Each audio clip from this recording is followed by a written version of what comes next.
the It's gonna postseason. be some good ones this weekend, man. You hope, because they've been blowouts. Great point. Touche. On paper, I should say. Right. Don't already, we got all these great matchups. And then the Ravens score 42-7 over Buffalo. Then No, touche. Because they've been only one good game, and that was the Washington game, right? Well, they can have another one with the Lions.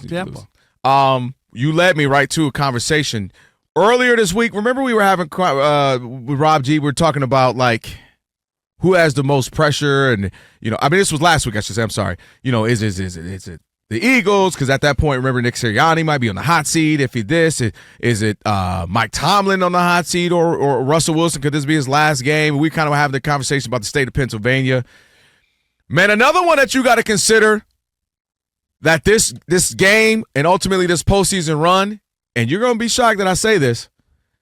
There is a lot of pressure on the Lions, man.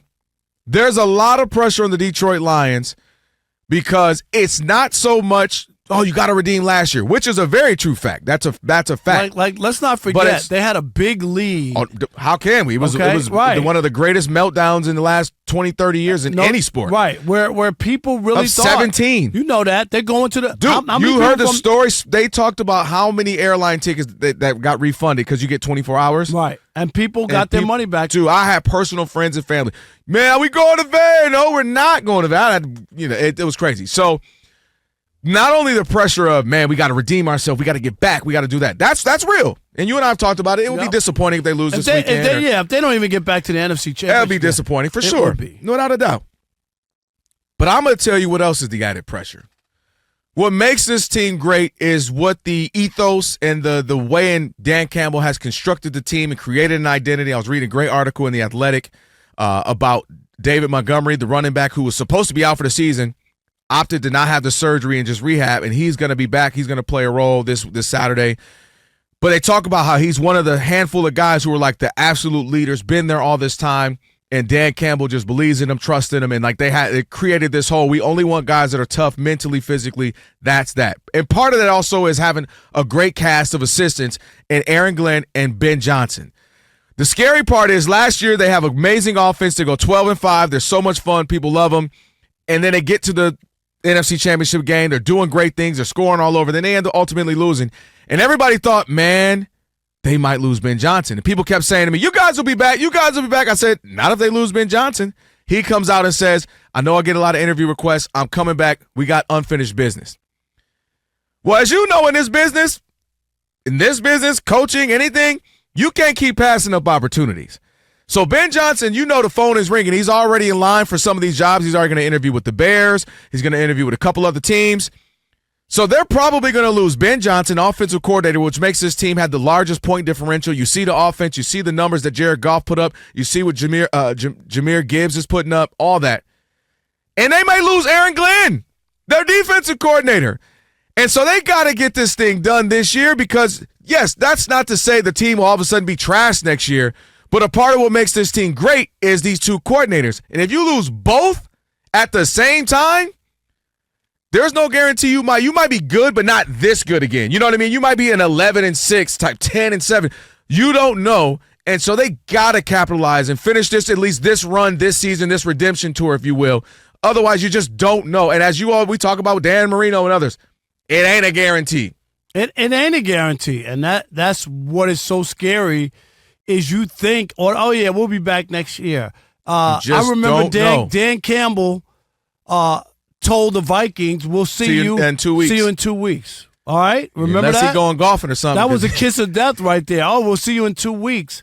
Thinking like, you'll go there and handle whatever. Beat the Rams. That's what I'm saying. They probably, whoa, player. That was like his Rex Ryan. Like, don't just, hey, what are you saying? Right. And Rex Ryan, But this is the point is that you're right. Things change. And then also, maybe there's other people that got to be paid, all kinds of stuff. We can't keep everybody. Right. Got to lose this person, got to lose that person. Happens. And then all of a sudden, it ain't exactly the same team. And it's not that you suck or that you're terrible. It's just you can't ever get back over the hump. You know what I mean? It's huge because I'm with you. I'm not so sure, that Dan Campbell isn't supported by the other guys I that think they make play a him, big you know role. what I mean, a bigger role. They play a big role. Then maybe if you're Bill Belichick and you're doing the defense, and the Patriots had the top 5 defense every time Pretty much. You know, when they went to the Super Bowl or won the 15 Super out of the Bowl. 20 years. Yeah, you know what, like that, and you know Belichick has his hands on the defense.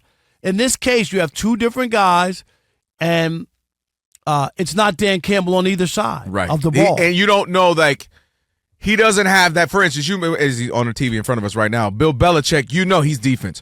Andy Reid, he might not call the plays, but you know he knows that's what he does. He has his hand, his implant. This is our philosophy offensively. And with Dan Campbell, his strength is building the culture, right? Mentoring, tutoring the men, getting the guys fired up, knowing who to put in position. It's not so much, like I couldn't identify he's a great schemer in X offensively or schemer in this.